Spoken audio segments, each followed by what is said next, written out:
Bronx Community Work Session has the right to remove a board member or member of the public from a meeting for engaging in inappropriate conduct, including by not being conspiracy, threatening or harassing language, slander, threats or violence, personal attacks of any kind, or offensive inflammatory conduct on the basis of ethnicity, race, age, religion, gender, sexual orientation, and/or disability.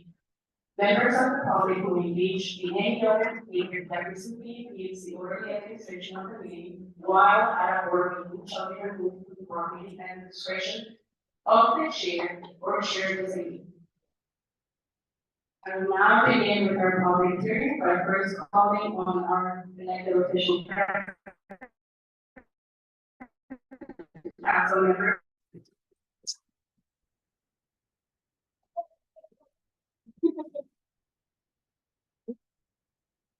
Here. Hello. Hi, CB7. Hi. Everybody, hi. Thank you for coming. Thank you for participating and doing it for 0K and lots of love for the community. I really appreciate you.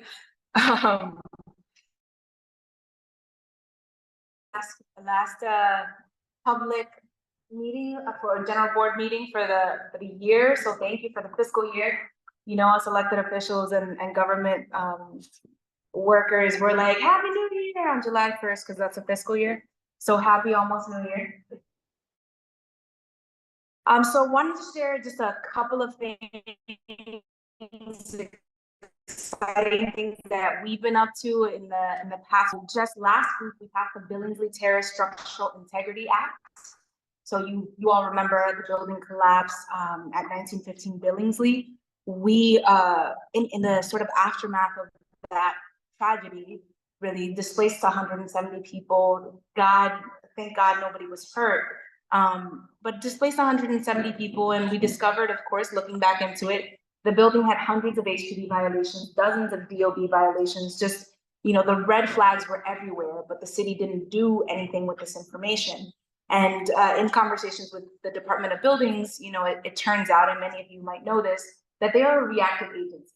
Unless you call 311 or there's an emergency and a collapse or something like that, they're not really sending inspectors out. And so the legislation that we passed changes the way the agency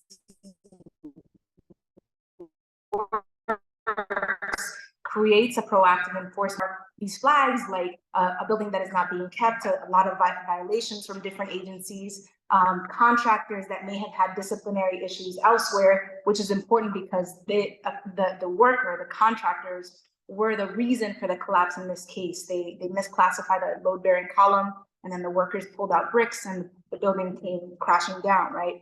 So taking a look at all of these factors, they're going to be able to do proactive inspections and proactive enforcement, which is a big change, and I believe is going to, you know, help them keep us just a little bit safer. So very, very proud of that, and thankful for everybody who worked on that, including the tenants, actually, who were very vocal about wanting to see change after what happened to their homes. You know, we're a little busy in the city council. I'm sure my other colleagues will come and speak today, but we're in the throes of the budget. We have 4 days left, and we are quite far apart from the mayor. In my 15 years working in government, I haven't seen a negotiation get to this point and being this far apart, because we're $170 million apart on 3K and pre-K. There was a promise in the previous administration to get us to universal 3K. We are seeing cuts to that program.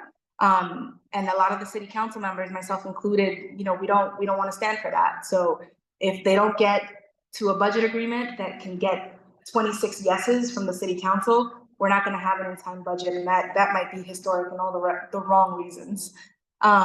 We also have cuts to CUNY that we're fighting against. We have cuts to the libraries. You might notice that we don't have service on Sundays. To me, these education cuts, these 3K, pre-K cuts, these library cuts, and non-commitments in the area of housing and a couple of key other areas, like, you know, maintaining our parks, and those workers, those parks workers that you see them out there and you know they're from the neighborhood, right? Cutting those workers is a non-starter, right? So we're pretty far apart. We have 4 days left.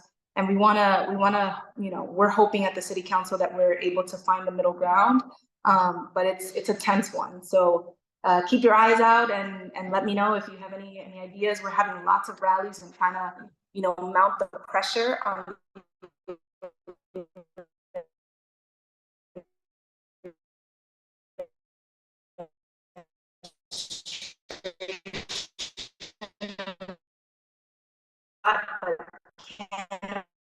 cannabis, illegal cannabis shops, especially those around schools.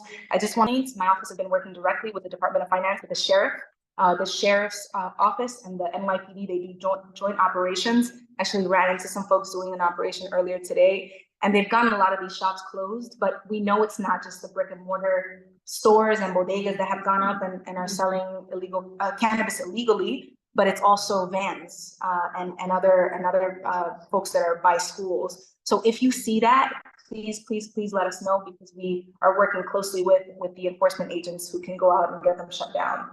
And I don't care how many times we have to get them shut down, but we need to send the message that, you know, there's a right way to do it. There's a way that the state legislature meant for this to pass, and it wasn't, you know, having these candies being sold next to schools and all of the other abuses that we're seeing. And finally, we got half rained out. Carla, thank you for coming to the Schools Out celebration. But we're having a couple of summer events. And on August 17th is going to be the block party in front of my office. I know it's technically CB5, but we love CB7, so hope to see you there. There's going to be lots of resources, free food, lots of DJ. I will probably be dancing with my big belly. Yes, I am pregnant. Yay! Thank you.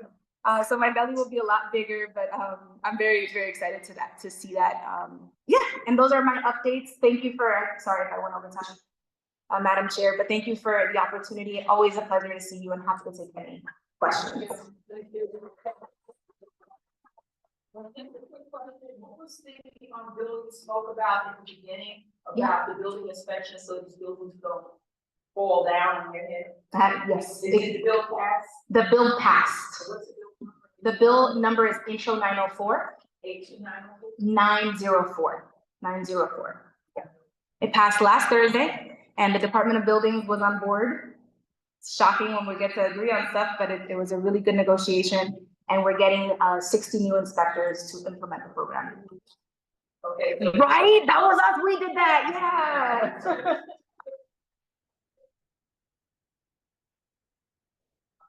So anytime you see anything of concern, please always be calling 311, right? We're building the database, and we're building the evidence base that we need for them to enforce.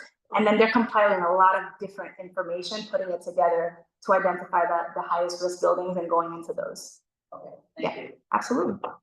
Yes. As a senior center participant, could you please look at the budget for seniors? And particularly because it's been so hot, this is a life-saving place for a lot of seniors. Yep, absolutely. There's still cuts to seniors. So what they do is they update us every day. The speaker's office updates the council members every day. She knows our priorities. She has her own priorities. There's a lot of alignment between them, and they tell us every day how things were settled. And so we still have not been settled on the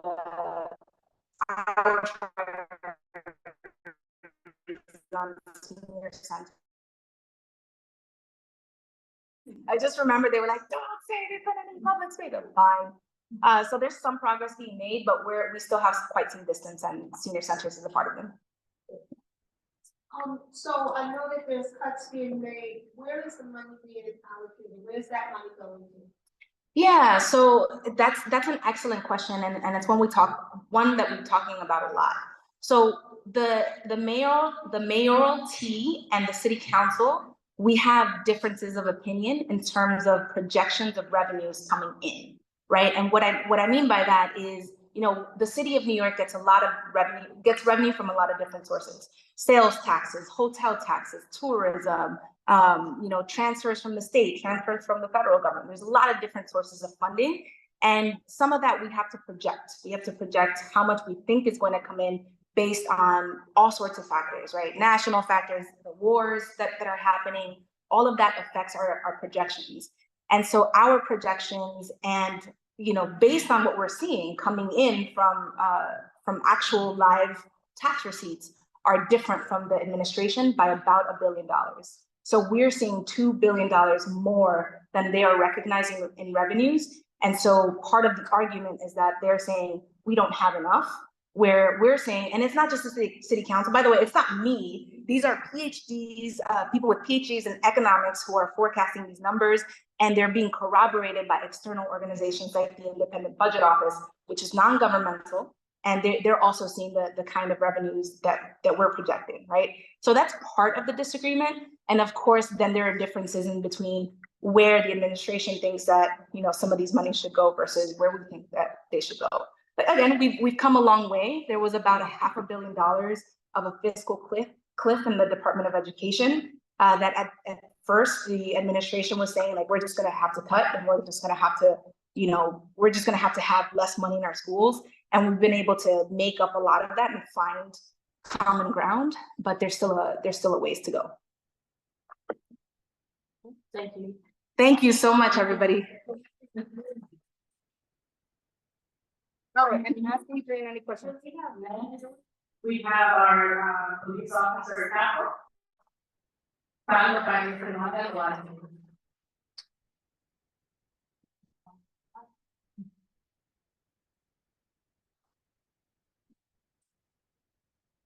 And your stats are on page 4.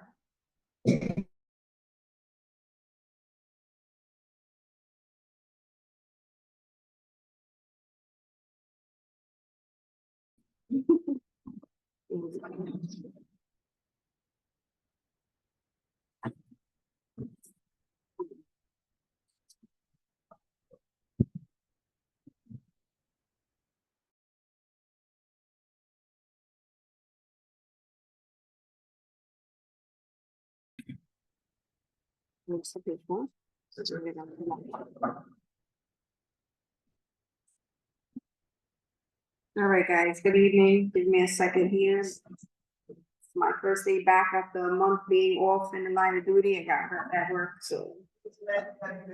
Thank you. All right, so it seems like the week to date, I'll give you the year to date. The year to date, in the 7 major crimes, we have. Okay. Since last year, at this time, we had 2 murders. This year, we had 6. If you can see, we've been kind of busy. Rapes were up also 66%, 15 last year, 25 this year. We basically just about up in every major crime except for burglaries. That's year to date. Now, as far as for the month 28-day period, we're down in everything except for GLAs, which is grand larceny, auto, vehicle thefts. No, we're actually up by 1. We're down in burglaries, felonious assault. We're up.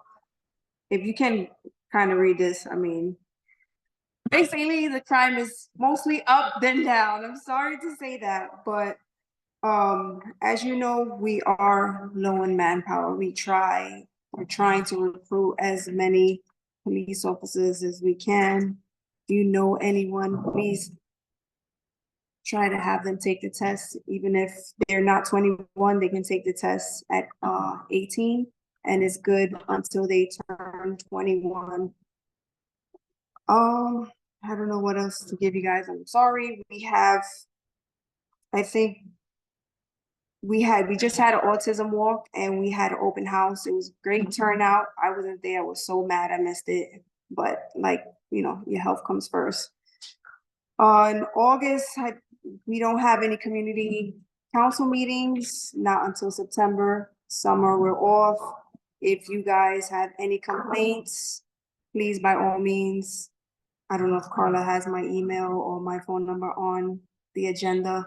I can give it to you. If you need it, you can always send me a text. If I don't answer right away, I will answer you. Cell phone number is 917-753-4074. If I can't get to you or if I can't answer you right away, I will get back to you and I will lead you to whoever is your NCO or whatever department can cover your complaint or concern. I don't know if anybody has any questions now. Go ahead, Chad. Yes, hi, great to have you back. Thank you. Just want to supervise, is that 7? No, there's another mic here. Oh, sorry. Just, Yes. okay, so I noticed that there's a rise in, a lot of the rape, murders, assaults and such.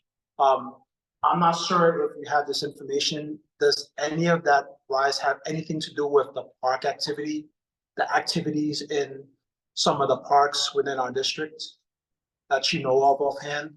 Well, I can tell you now the murders, the one that we recently had, it was a domestic. So it's not like something that was random. It was domestic violence. That was isolated.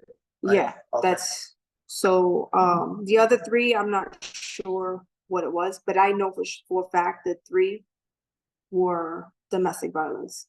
Okay, and one of the reasons why I bring that up, several times I've had to call 311 to report the gates at the Vogue Park not being closed in a timely manner. At one point, it was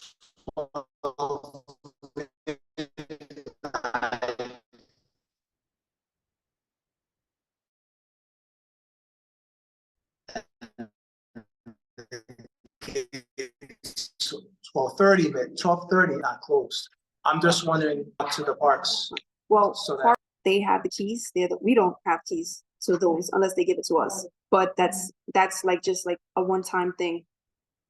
Parks is the department that they go and they go themselves and they close it. Why they aren't closing it, I have no idea. Nobody else has keys to those gates but parks. Like I said, not even NYPD has the keys to those gates. So if you want to get in contact with somebody in charge of parks, or maybe I could lead you in that direction, tell you who to speak to, but parks is the person Thank or you the for that. people that you need to speak to. All right, thank you for that. No problem. Earlier in the year, we were having problems with crime up at Research Oval. Has that quieted down at all? Well, I know we've had more police presence, so that is making a big difference. Because it was up, we kept more cops surveying and patrolling that area. So far, so good. Thank you. No problem. Okay, my quick question is, do you know how many NCOs that we're gonna have throughout the summer in our district? A lot of our NCOs have left. Like I said, we are down. There were 3 NCOs that went to other departments. So trying to get the positions filled, we have to take cops from patrol, and the cops from patrol we barely have. So when we get the positions on patrol, enough cops on patrol, then we can take from them and put them in NCO. Right now, there's someone in each sector. We used to have 2, but unfortunately, yeah, we lost 3. So unfortunately.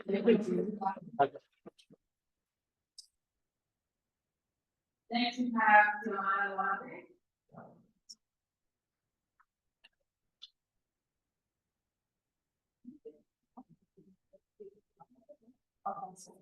I just wanted to add a note, and this is, very important for C7. So I have been working with the Office of the Governor on the problem of increased violence in the 5-2 and the 4-6. Her office with the forget the acronym, but her criminal justice agency is going to be implementing a pilot in 4.5.2.4.6, which is going to be a blend of the NYPD, community organizations, and just inviting, just putting that on your radar. It's probably in the launch this fall.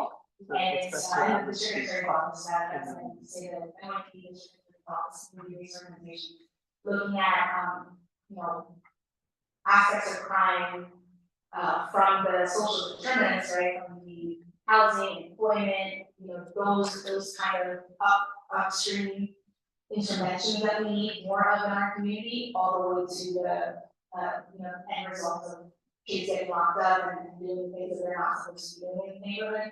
So I just want to plant that seed for if we were to be thinking about representatives that we want to have on such a committee. It's going to be intensive, it's going to be maybe a year or two where we're still in the design stages. But it's a big problem, right? And New York City as a whole is not seeing crime anywhere near the level that we have in the communities.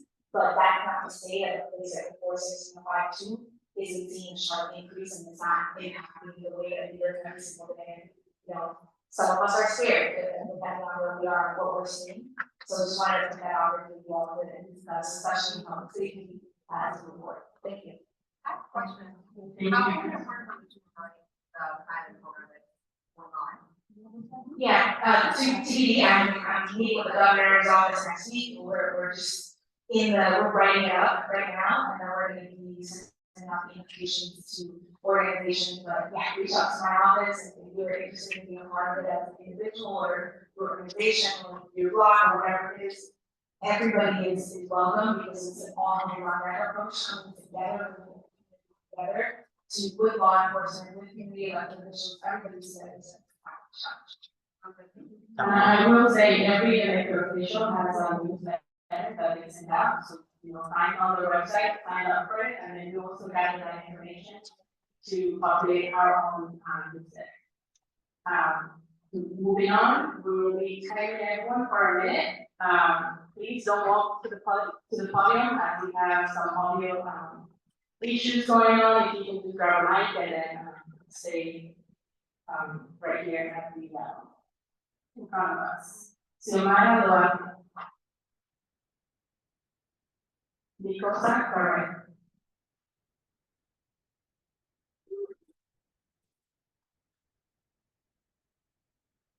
Good evening, guys. I just want to highlight. I just came out because my block association is participating in Open Streets program this summer, and what we're doing is we're having a play street all summer long, Wednesday, Thursdays, and Fridays for the kids. Adults can come out and hang out, we'll have singing, we'll have tables, music, games, different kinds of programming throughout the summer for the kids. And I just wanted to invite you all to come out, and if you have kids, bring them out and let them enjoy the summer. And I would like to thank you guys for the support, because without you, they've been able to be approved to have the pictures, so thank you. I'm sorry, I'm going to be able to one and before, one and before. There's flyers for the product. Flyers and Nicosa are also shared the version of the flyer, so we can add that flyer to the user. Next, we have Yahai Uro.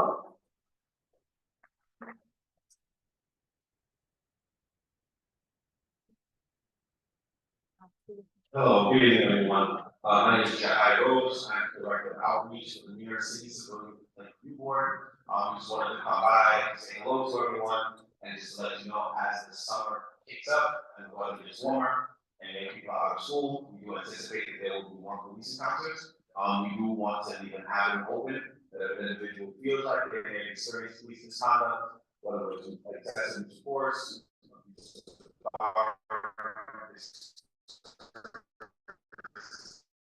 is here to be able to take those complaints and investigate those claims.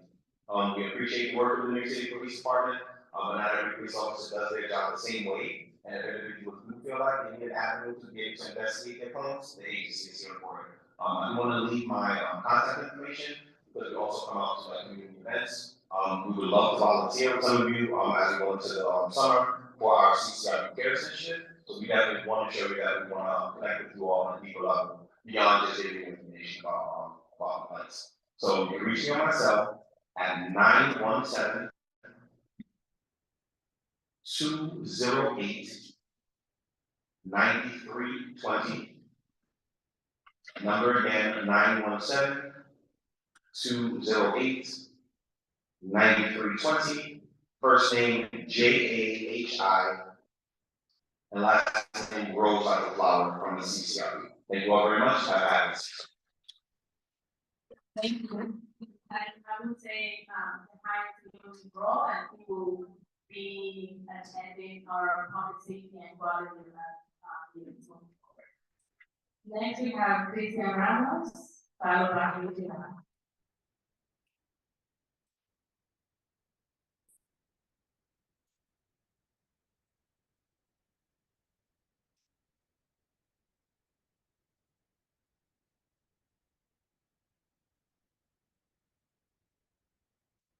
Thank you, Mr. Ram. Good afternoon, buenas tardes a todos.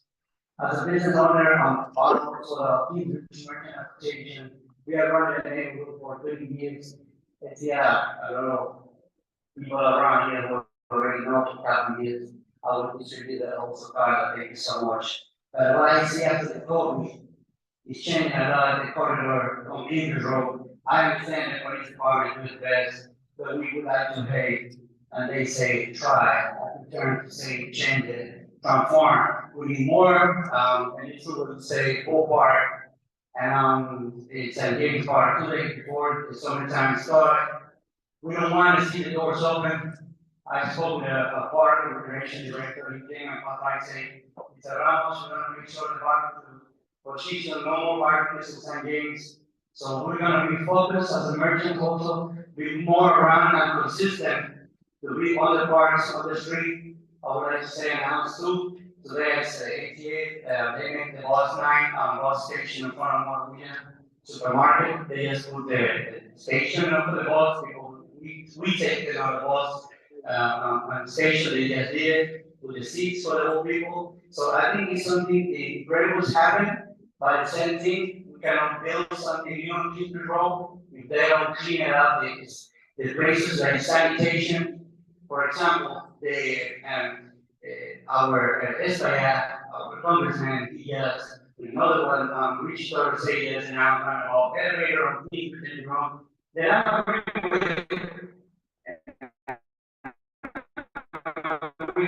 with that people are gonna have elevator in the area, but on the train we got the system, and unfortunately our councilwoman Virginia Sanchez just about, and I would like to say is before to doing any elevator or stuff like that, like understanding and doing Avenue, it's very important to clean the area. We have a lot of homeless in the neighborhood, we have a lot of crime in the neighborhood. I see the numbers turn up. But if something good happen, and this is something we are seeing the merchants and the mechanic bodegas in the past next to the pool park and something in the past. The guy for the prison, they request on volunteer, even average themselves, I would like to control and walk around as a volunteer, they're gonna start to take a training for the police department, they're gonna train anyone. For the same way they train these people who do the thief, the crime, the robbery, they don't go to the school, they don't have training, they just do it, go out and take it, right? They should go out to the bodegas and take it. They stood out of the 7's store. Each child, 13 years old, take to our store, take the phone, we get the phone. They don't even pay, they don't pay, just run away. All we have to do is follow them. If we need more control, more people walking around, more police volunteer. I'm gonna be the first in the line, we're gonna be a register September 3rd, for the police department, be a volunteer walking around the street, not only the cars. We to walk. Thank you so much. Next we have Christian Ramos.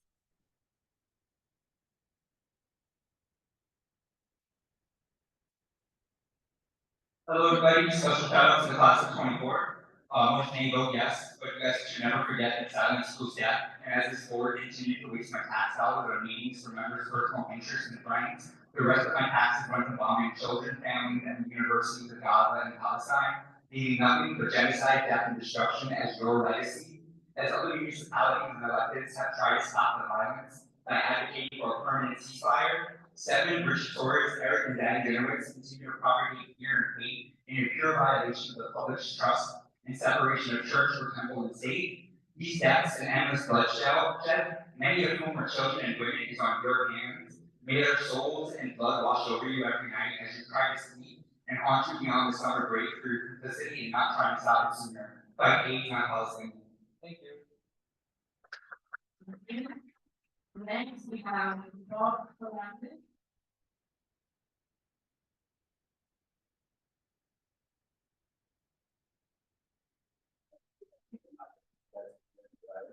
For the recording. Oh, okay, just thank you all for what you're doing. This is my first time here. I don't know anything about politics. What I'm not hearing though is anybody addressing the quality of life issues that are going on in this neighborhood. I have lived here for over 45 years and I have never seen it as bad as it has been for the last 4 years. And I'm tired of the police, I'm tired of elected officials normalizing this behavior. People coming out, 25, 30 groups of people outside a building or residential building blasting music to 5 in the morning, calling 311, calling 911 and getting nothing done. I have to work in the morning. 2 Sundays ago, I had 3 hours sleep. That's all I was able to get. Nobody ever came, the police didn't come. Okay? I have drug dealers living and working out in my building. Again, my heart goes out to addicts. But again, they are in our building shooting up, using our stairwells as a urinal, as a toilet. I mean, and nobody's doing anything. Nobody's saying nothing. Everybody's just normalizing this behavior. And as a Latino, I find it offensive when they say that is a cultural thing. That is not a cultural thing, okay? We as Latinos, no, because I've heard Latinos use that excuse. And it's not a cultural thing. We were not raised to be obnoxious, to selfish and inconsiderate for our neighbors. It is rude, it is obnoxious. Last Sunday, on my day off, there was an event at Polk Park. The music was unbearable, blasting. For 6 hours, I was home and I could not hear myself think, let alone listen to the TV, read a book, or even rest. And when that music finally went off, a little bit after 6 o'clock, the people outside started hanging out until 4 in the morning. And these elected officials, I don't know what they were thinking of proving that. That is a whole resident. You want to do that, take it to Orchard Beach, take it to Van Cortlandt Park. These are residential neighborhoods. The police need to start doing something about it. If you guys can do something about it, that's what you guys should be working on. Finding out how we can stop this, because this is insanity. We never had this problem before. I don't remember this ever happening before 2019. I never had to deal with groups of people hanging out at cars double parked, people smoking hookah with patio furniture, big speakers. I have homeless people living on my roofs, and the landlord doesn't do anything. When I went to my landlord to complain about it, I was told when they looked at how long I've been living there, the rent that I'm paying, I shouldn't complain about anything. I may not be paying the market value for that apartment because I've been there for so long, but my rent continues to go up.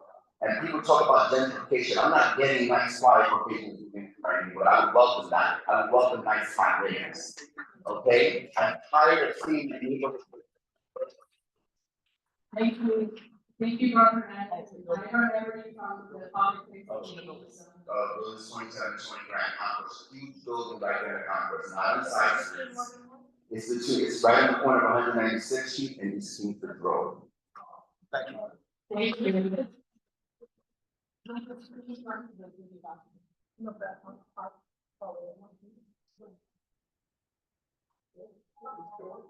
All right, Madam Chair, that concludes our public hearing.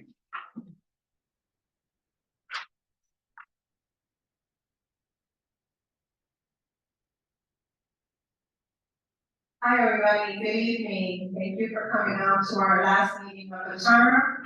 It is Tuesday, June 25th. I know it's hot. I know there's a lot going on Mr. Hernandez.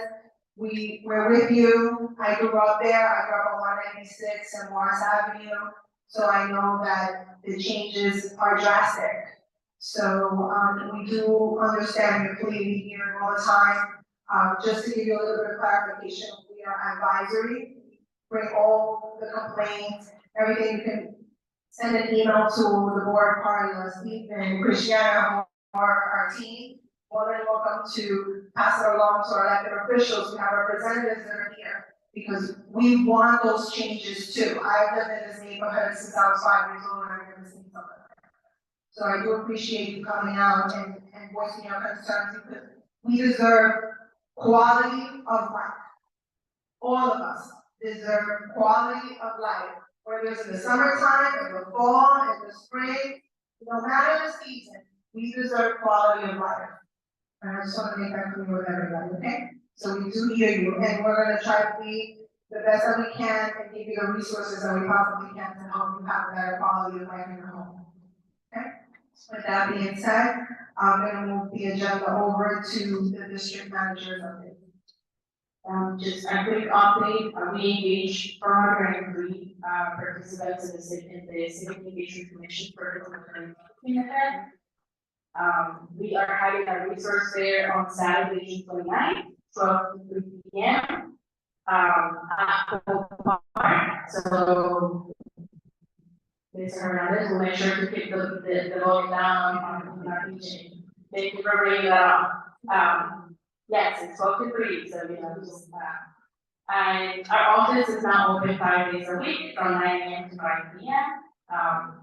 Continues to be 301 complaints via 311. If your life is in danger, call 911. And the mayor has assigned a neighborhood support team to work with Bronx Community Ward 7 to address issues around public road use and sale, graffiti, illegal dumping, and bringing more murals to the community. So at some point, I will be sending an email out to key stakeholders to give the mayor's office basically wants a list of addresses per issue, and so we'll be sending that to them, and then they'll spearhead the meeting with different city agencies to see basically see what change they can implement between this July and next July. So we're hoping that positive changes happen in the community. And that's the end of my updates. Thank you, Carla. Moving along to the chair's remarks. There's not much to say other than we have our resource fair this Saturday. I welcome everybody to come out. There's going to be a lot of agencies out with us for those 3 hours. You can get a lot of information. You can get a lot of resources. You can speak to elected official representatives one-on-one. It's a fun time. Kids come out. We have giveaways. There's a lot of good stuff that happens in those 3 hours in our community because it is for our community. And it's needed. It shows appreciation, it shows togetherness, it shows all of us being together and trying to make sure we do something better for our neighbor. The second thing is I would like to thank this board for this year. It's been a lot of work. We've had a lot of ups, downs, and everything in between. But I'd like to thank each and every one of you for taking to be able for our neighbors, for our community, for our friends, for our elected officials, for everything that we represent in Community Board 7, I would like to say thank you. Thank you. Also, I would like to extend thank yous to Carla, Stephen, Christiana. Thank you so much for the work that we do every single day. It's really appreciated this year has been a lot, and I know Christiana joining us at the very end has helped on a lot, and thank you, thank you. Moving along, so the Bronx Borough President's Office is hosting a community barbecue that will be July 10th. I require our board members to sign up at RSVP. members of the public, if you're on the Bronx Borough President's newsletter, sign up, come out and get to meet all the community board members of the Bronx. It's not just C7, this is the entire borough, and it's at Split Rock, golf course, and it will be every July 10th. But come out and get to meet everyone, that's it. Moving along, moving into our secretary, Helene, for business. Thank you. Good evening. Mayor Lisa Costa. Present. Tasha Andrews. Present. Eddie Arte. Yahira Arias. Michelle Avila. Toby Hubert. Manjur Chowdhury. Present. Kamala Corley. Sandra Erickson. Alfred Grant. Lowell Green. Lowell Green is present. Leslie Harrison. Colleen Hartman Kanowski is present. Dean Hill. Dean Hill is present. Andrew Leosa. Present. Rosalie Leslie. Jesus Lopez Henson.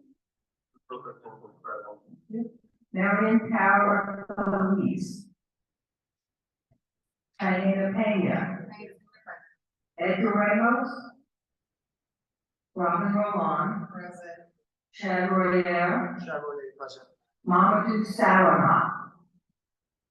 Samantha Suvatsis. Barbara Stronda. Gwen Thomas Speed. Adeline Walker Santiago. Jake Wilson. Bernard Wright. We have four, thank you. Thank you, Helene. Moving on in our packet, we have a review of previous month's minutes.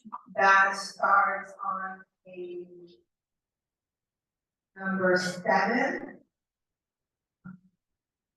We take a minute to review if there's any corrections, misspelling that need to be addressed.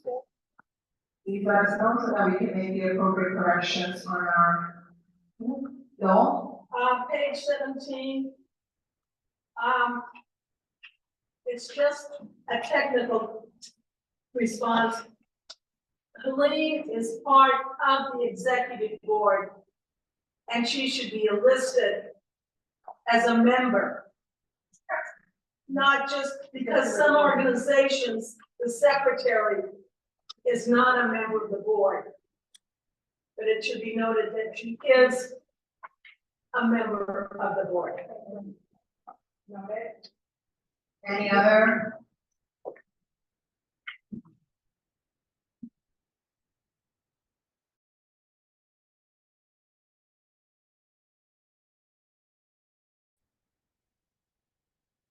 I move to accept these minutes with corrections. Thank you, Chad. Thank you, Barbara.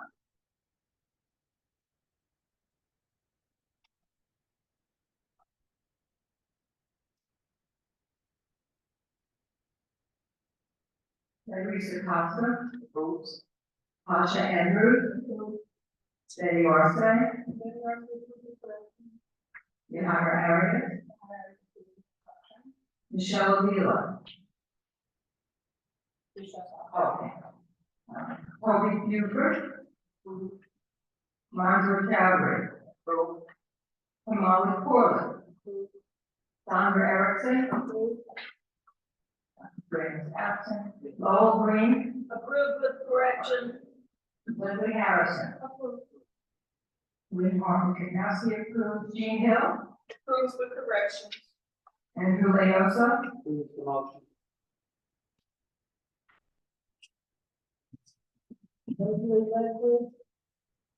Jesus Lopez Henson. Approves. Marion Paracalis. Diana Pena. Edgar Ramos. Robin Roland. Approves. Chad Royale. Chevrolet approves with corrections. Mamadou Salama. Samantha Suvatsis. Barbara Stronda. Gwen Thomas Speed. Adeline Walker Santiago. Dick Wilson? Bruno Rice is not here, thank you.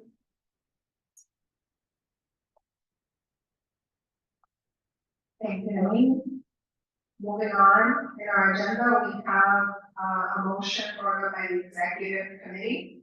And the motion is on page 21 of your packet, page 21, 22, 23, and 24.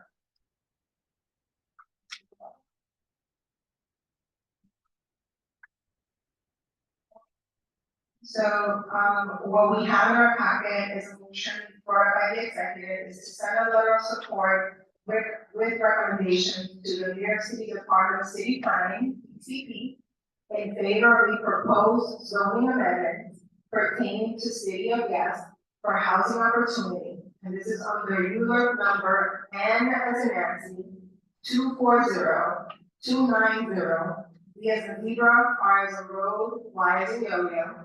A zoning reform proposal that would address the housing shortage by making it possible to build a little bit more housing in every neighborhood.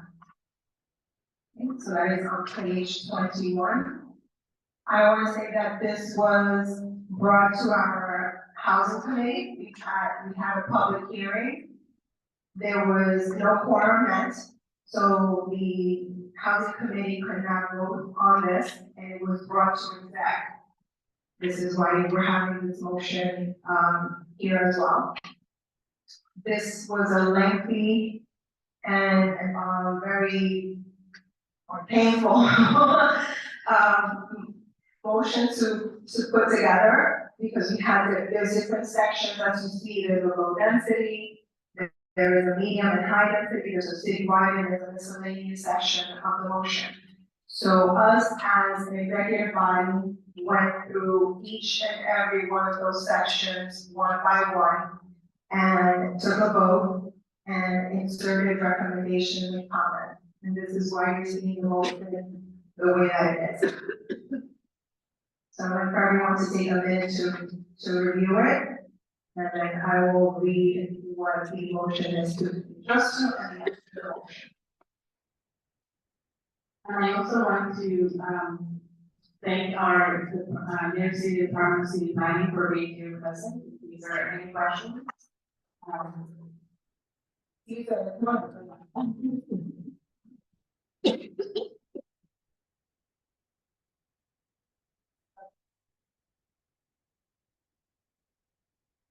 Thank you. We are here representing the Department of City Planning. I'm with Board Ben, also with PhD. Just if there's some questions, but I just want to thank the board to give us the opportunity to present a couple of times during the committee, and also before the public hearing a couple of weeks ago, and also for the thorough conversations that we had on Thursday with Kim, and we are here to resolve any questions.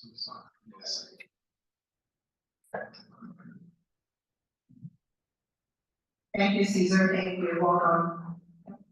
So the motion is City House DRY. The committee that reviewed the motion with the executive. Who should action motion be addressed to? And this is being to Daniel R. Gardner, Director of Department of City Planning, with a carbon copy to New York City Department of Housing Preservation and Development and Bronx CP7 elected official. The recommendation is to send a letter of support with recommendations to the New York City Department of City Planning in favor of the proposed zoning amendments pertaining to the City of Yes for housing opportunity. A zoning reform proposal that would address the housing shortage by making it possible to build a little more housing in every neighborhood. DCP is proposing a citywide zoning text amendment to expand opportunities for housing within all zoning districts. The executive committee voted on each proposed zoning amendment as follows. As you can see, each one was brought up, and the proposal amendment Town Zoning Center, it was supported with a recommendation. Transit-oriented development was not supported, and we put in our comments. Accessory, we did not support, and we put in our comments. Dwelling units, we did not support and we put in our comments. District fixes, we said yes. For medium and high density, universal affordability preference, we voted yes with a recommendation. For citywide, lift costly parking mandates, we did not support and we put in our comments. Convert non-residential buildings to housing, we support it. Small and shared housing, we support it. Campus infill, we support it. In the miscellaneous section, new zoning districts, we support it with a recommendation. Updates to mandatory inclusionary housing, we support it. Sliver law, we did not support and we put in our comments. Quality housing amenity changes, we support it. Landmark transferable development rights, we support it. Railroad and right of way, we support it. Does anybody have any questions? I'll second the motion. Thank you. Any questions from the public, members? Yes. The sliver law. Yes. Cesar?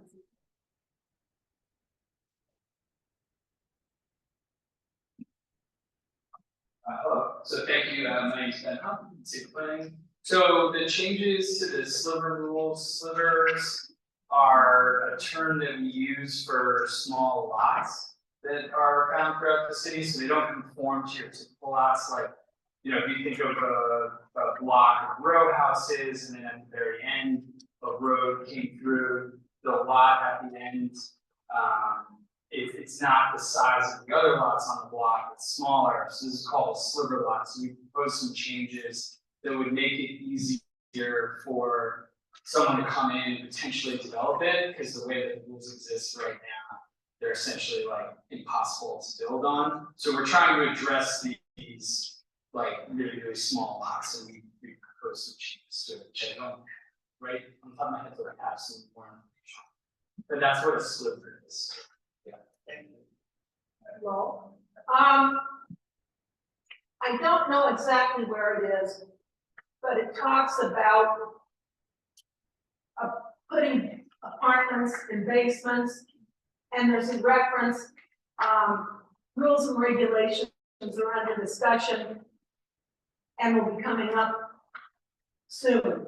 Has anything been published on how for apartments that are in flood-prone areas, how those will be addressed? Yes, definitely. The rules to keep the basement that can be turned into apartments to be safe, they are still in place, those will not be moved. We are not promoting to put basement apartments floating areas. Those areas are not included as part of the proposal. But besides the floating areas, it's important to know that and remember that it's not only the part of city planning that makes sure that the spaces are safe to inhabit. It's also the Department of Buildings and the Department of Fire that make sure that the rules and the codes are still in place, so are not being touched. It's just the zones where this is allowed. Yeah. And for the board members to follow the question that the already just asked, it's in the subsection low density accessory. Is that accessory dwelling unit? Yeah, It's on page 21, right at the bottom, and it continues on to page 22 at the top. Maybe we did not support that. Yes. Toby, you have a question? I had a question, I wanted to give more clarity about this quarterly parking mandate that they would not support it. Car ownership is still important for individuals with accessibility constraints in the town. So why would we not support low cost parking? Because they didn't want to include parking in the buildings. So if you have a car, you're not gonna be able to park your car if you bring it to a dwelling. So they want to reduce car ownership and car moving around. That's my opinion of it. They have their explanation, but I'm telling you how I see it as a car owner. What it was, Toby, is that new development, they wouldn't have to put in parking. So, because they claim that it's too expensive and to take up housing units. So what this is the living cost of parking mandates. We don't want to lift them, we want to keep them, we want to make sure that there is parking when they have new development. That's what we're supporting. We're saying we're not supporting what they're doing, but to remove that. I just want to be clear, remember, I just want things to be clear. Excuse me, can you talk in the microphone? Just to be clear, these are amendments to the zoning. This is not anything completely structural, these are just changes to zoning rules that are in our books, are antiquated, and some are being brought up to speed and to date in the 21st century. Yeah, I want to respond to the parking issue. My understanding is, having read it, is that instead of making it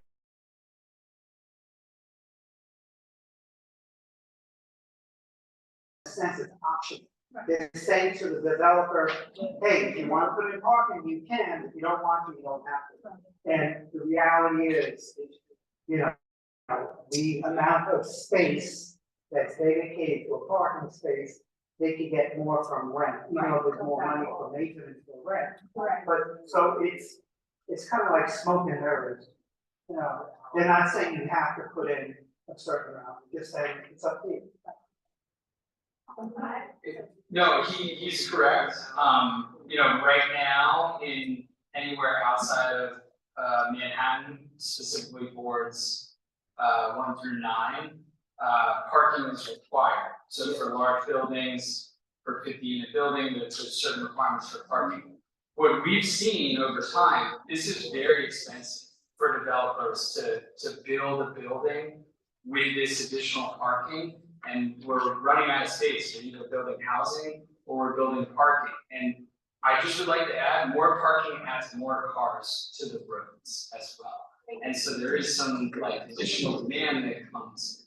So, you know, this drives up costs for building housing. And that is why we are removing the requirement and we're making it optional. So developers can still build the parking if they would like, but if they think they can pencil out development without it, they're not required. You said in boards, in Manhattan, what is it, 1 through 9?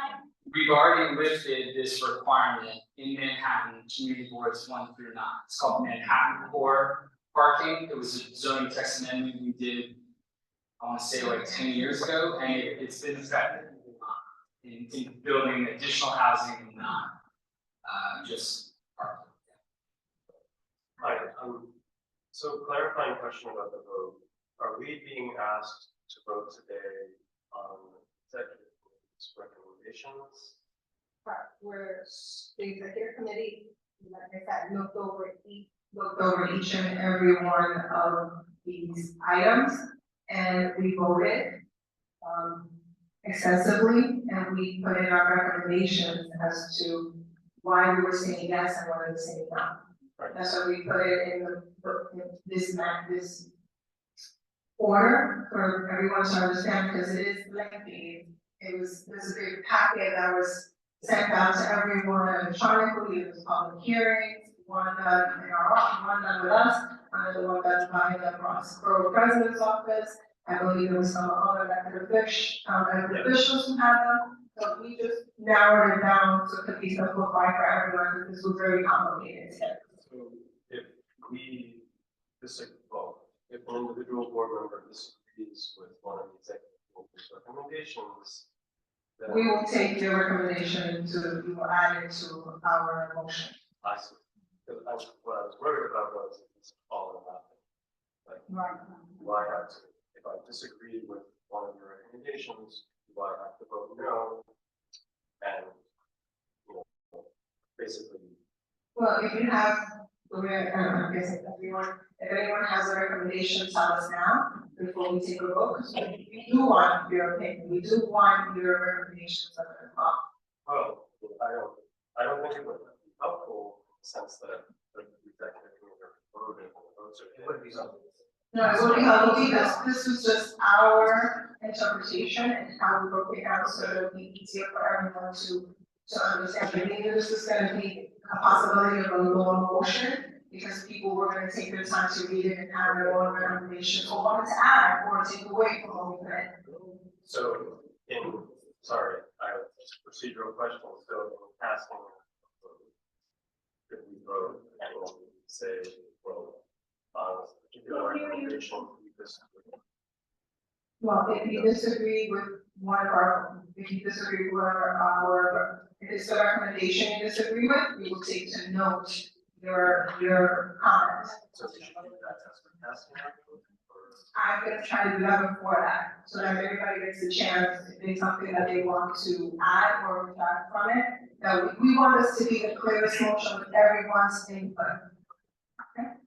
I just wanted to say that I want to thank former board member Eric Asensio, because he did a deep dive for us and really, although we still really gave us good explanation. Eric did a deep dive because a lot of it we did not understand. And he went through it piecemeal to help us to understand what all the language meant. Because sometimes the language seems a little confusing, you're not quite sure what they were getting at, even though he went into a deep explanation. But Eric really clarified it, and that's why some of these why the recommendations came to what it is. Thank you, Eric, we really appreciate you.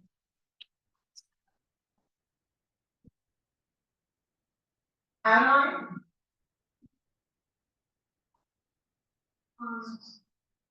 I would like clarification on the, important decision we have made, because number one, we have towns that are zoning.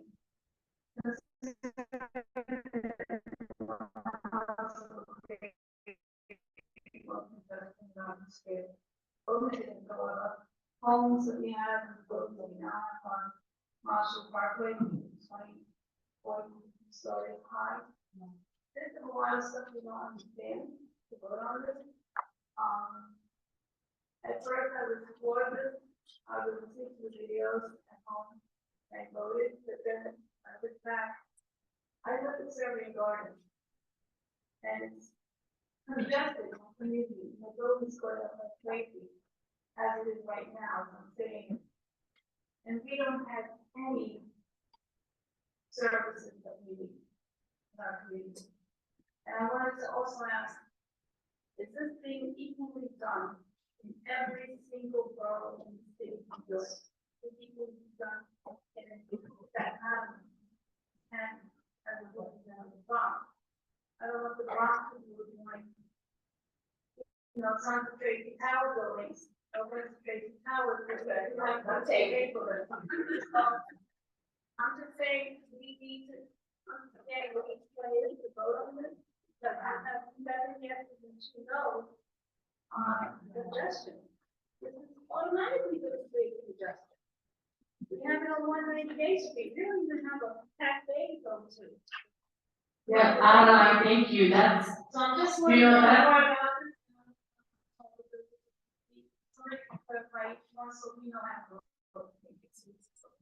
yeah, so the reason why we shared the recording of the meeting was so we went into detail into each one of the sections. We shared the recording of the public hearing, and we also shared the recording of the executive meeting. And this was so you were going into detail, into taking a deep dive, so you would come ready to this meeting and provide comments and on any of the items. But also, since I can give you a little bit of more update about the height of the town center. Yeah, we can talk a little bit about how the amendment tailors to each of the neighborhoods.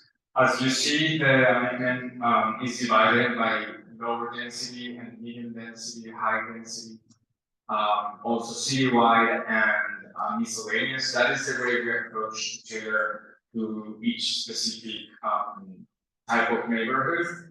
That's the way that we do it with the zoning resolution, right? But also, and I'm gonna respond to both of you the same way. If you don't agree with one of the motions on it, but like in the individual section, one of the ones that you see on your paper, you can always send your own observations on email that we've been circulating around, and you can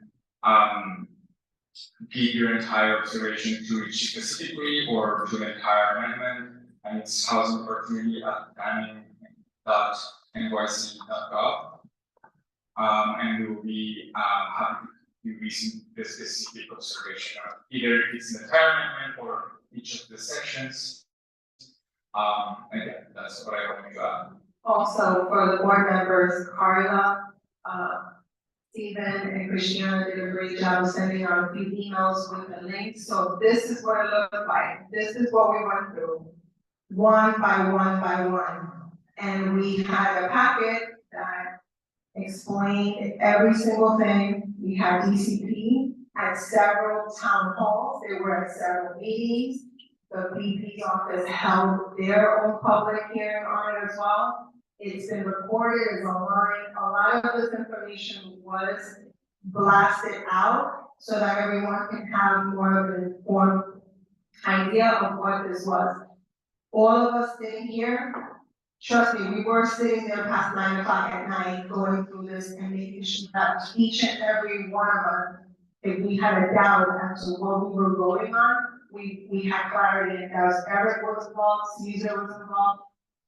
And all of us sat down and really took a really good look at what we were doing. That's why it is broken down the way that it is for everyone to understand. I wanted to ask, when it comes to the housing, we don't have enough parking spaces, period. To really consider what, when it comes to parking.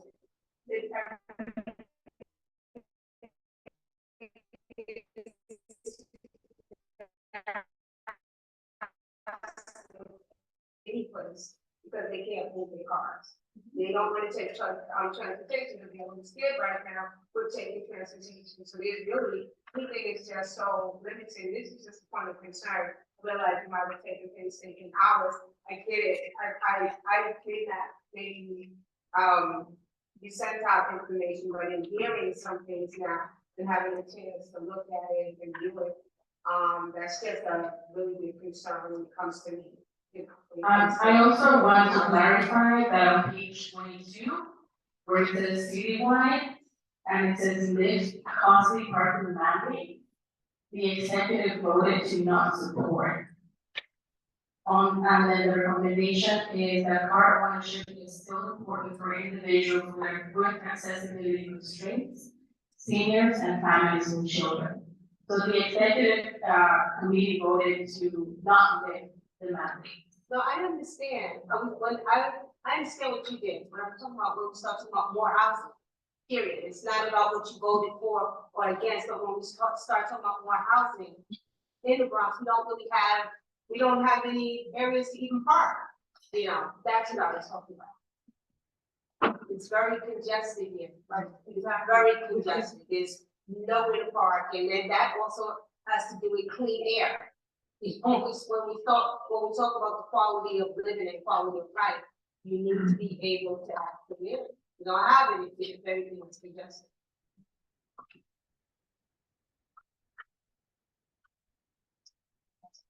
I guess what I strongly object to is the situation where the city, the mayor's office will say Bronx 347 supports City of Yes for housing opportunity.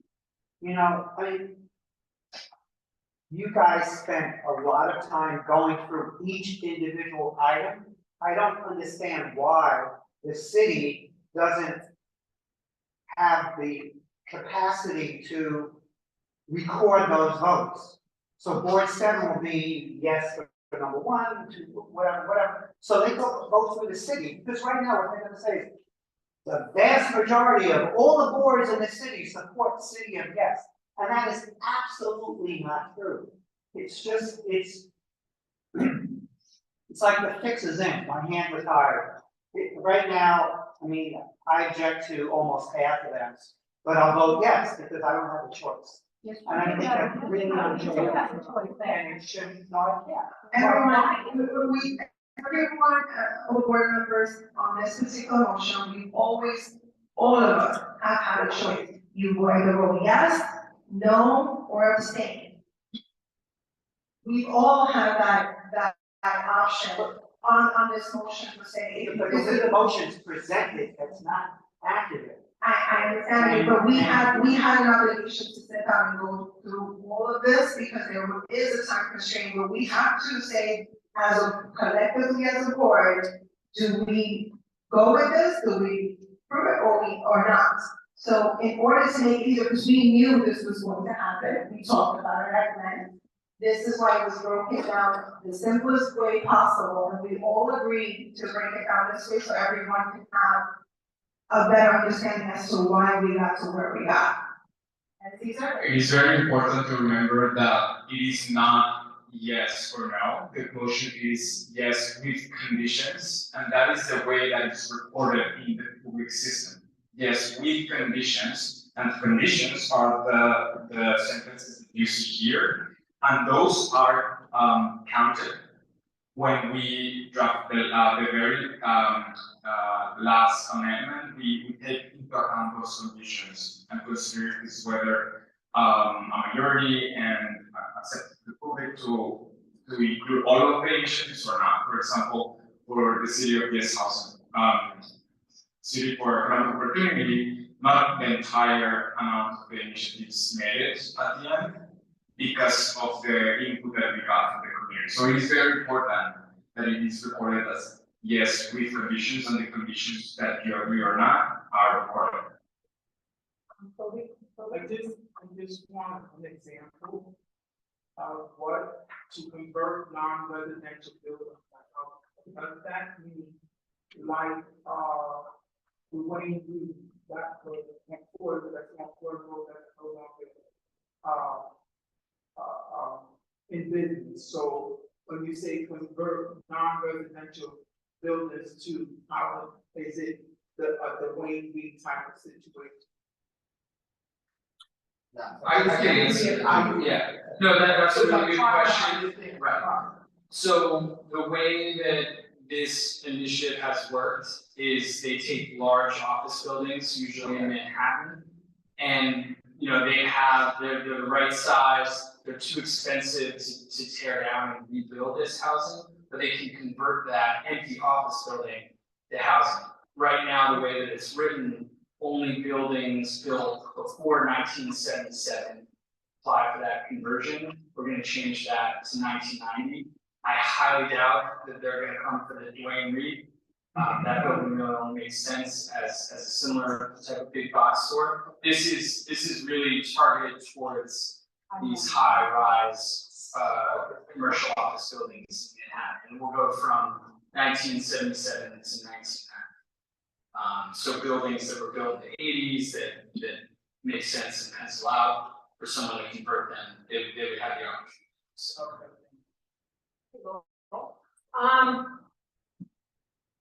I'll preface this, I own a co-op. And Thursday, we just had our annual meeting.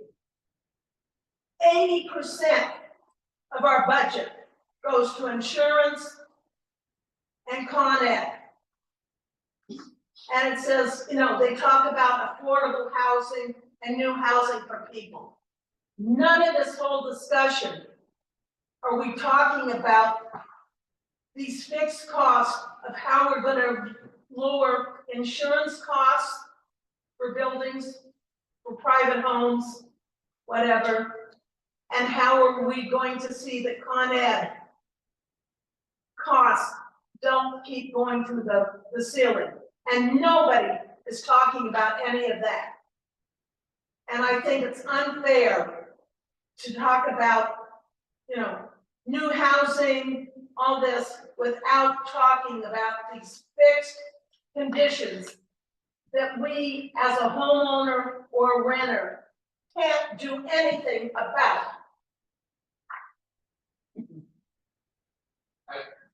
I mean, I'm happy to respond to that comment. We're certainly sympathetic to those concerns, and I don't want to pay my Con Ed bill either, you know? This is a zoning text amendment, so this is really just focused on zoning resolution.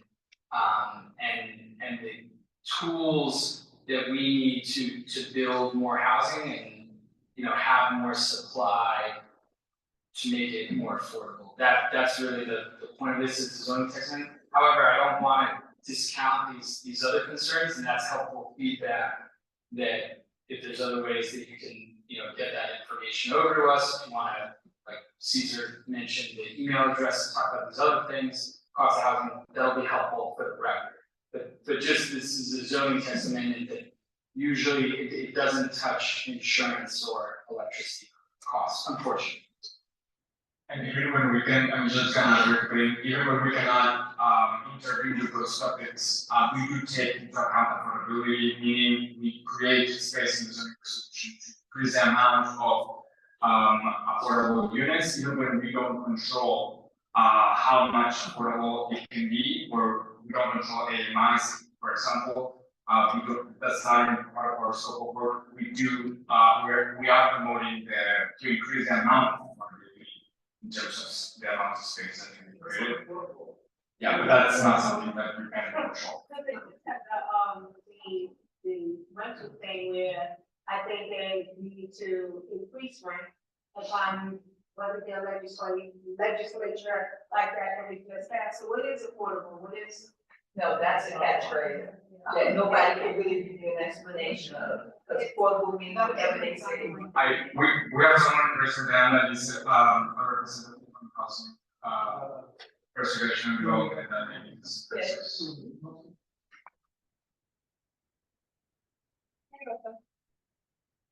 Yeah. Okay, first, just on one more thing we just talked about, generally speaking, it's been for many years, the rule of thumb within the industry is that people should not be paying more, should be paying about 30% of their income. Insurance. So that's what's used in many ways, in many programs. When we finance buildings and buildings, that's one is used as well. That people who are eligible, income eligible, then the rent is set at about that much. But basically, that's the rule of thumb, about 30%. And some of these things that we talk about, like logistics, parking, and I think everybody understands that parking is a problem everywhere. All over the city. This does not in any way change any existing parking. But I will say that one of the things that happens is, you know, I think many of you know that many buildings, including in this district, have been built using financing from the city, which and very often when we go back years later, we find that the garage is half empty, the walking lot is half empty, because people aren't using them. The number that's used now is the cost of the parking space in the building, is about $67,000 of parking space. That's a lot of money going into a building. And frankly, our attitude is we'd rather house people than house cars. Now, what the building is saying is that if a developer, because there are a lot of new developments going on, people are not using financing from the city funds. They get private financing, and they're just using one of the tax incentive programs. I'll talk about that in a second. Now, so if somebody buys private property, and they want to build houses, and they don't want to come to HPD to get financing, then they can build it for zoning. If they want to improve parking, they can. And I say very often, and I see a lot of the times that new buildings that are being proposed are hosted, and a lot of times they'll say, they'll mention there'll be 10 things, 13 things, 15 things. Because a lot of developers do want to improve parking, especially if the rents are fairly high. So that's one of the reasons why, that's one of the issues, one of the items. Another point that came up was about the accessory dwelling units. That's one where it needs to try to legalize a basement apartment, or even to build brand new. So let's say you have a single family house that's on a property and have a good sized backyard or a side yard. And there's space to do the extension to create another apartment, let's say it's a two family house. And you want to make it a three family house. Most of the time, the way the laws are now, you can't do that. This would allow you to do that. And I know like one of the things I think this is your wording, that you're concerned about, is that it's not going to be safe, it's not going to be, it would be illegal in many ways, dangerous. But that's exactly the point. Right now, these basement apartments exist all over the city, and they are dangerous. The idea behind this is that you can convert that, you can make it legal, or you can build an extension. But not just any way you want, there will be rules. There will be, the building department will require that all the same things that go to building a one family house or two family house. If you want to build that extension, it's fine. You have to follow the rules, make them safe. And if you can, and in some cases you won't be able to. Maybe there won't be enough of a side yard, to do it. So in those cases, the answer is going to be no, you can't. So there is a lot behind, the entire thing is like 1,000 pages. There's a lot of detail here. And what City Planning has done, which I think is helpful, is this worksheet, where they broke it down into like 15 or 18 different component pieces. And that is, there was another community board, also in Bronx, I was at the meeting, and everybody came to the meeting and said, we're against this, we're against the really program, we're going to vote no. The person chairing the meeting, they said, well, wait a second. Out of these 15 or so things, some of these things make sense. And so that's why they didn't use the worksheet that City Planning made up to go one by one, which is exactly what you're wanting. So that, and then another thing, you can say yes with conditions.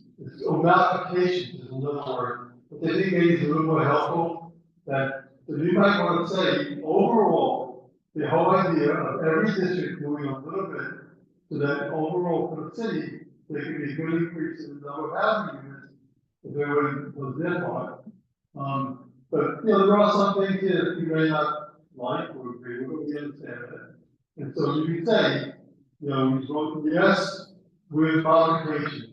Modification being, don't eliminate the mandate of the or something else. By the way, one other point, was there concern about the town center proposal? And I think I'm not sure that that's clear what that means. In a lot of places in the city, including the Bronx, where there's a commercial strip, there's also housing. There'll be stores on the first floor, and let's say 2 more floors, with apartments. That's very typical. But if you don't have it, if you just have a store for taxpayers, you can't build on top of that. So what this will say is it'll allow you to build, the owner of the property, obviously, you can build on top another 3 floors, right? I think it is 2 or 3 floors. Max, yeah. So, right, so you can't build a 20-story building on it if it's an existing 1-story. You can do 2 or 3 more floors. And that's not, that exists in a lot of places. So a lot of these proposals, if you really think about them, they're not so different from what exists. It's just that over the years, the various things that have done to the zoning resolution that make it difficult to do. And it's not like this is going to solve the housing problem by itself, but it's a little bit of help. So I think the area of contributing the housing problem has to. Thank you. Thank you. Jake, I know you have your hand. Robin, you have your hand up right here? No, that's. Samantha? No. Okay. Thank you. With that being said, it's 8 o'clock now. I'm opening it up to if there's any changes to any of the recommendations that some of our board members would like to add or take away. So I could go on the record and say what I support, I just want to go on the record and say what I support. So for example, transit-oriented development, I do support it. I also support, accessory dwelling units. I just want to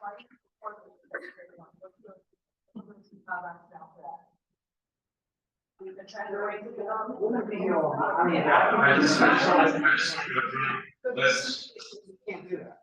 I just want to go on the record and say what I support, and then we can move forward with the vote.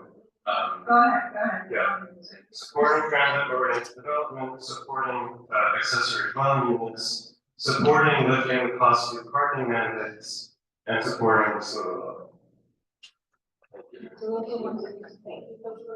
Support. Also, I said it earlier, there's this worksheet. No, but for everyone else, you can do this individually, correct, Caesar? Yes, you can always. Okay, you as an individual, not just as a board member, as an individual, you can submit your own vote.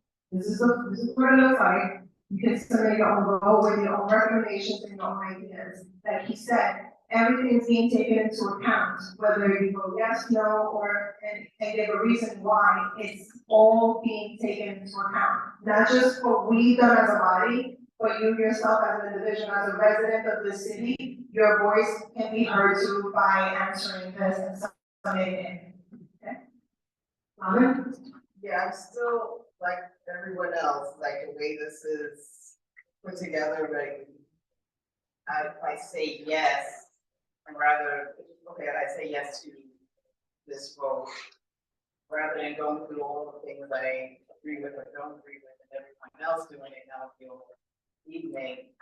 It's just having trouble with the how we're voting. Like if I say yes, like agree with it overall, but then there's a little pieces. So do I need to go through each one?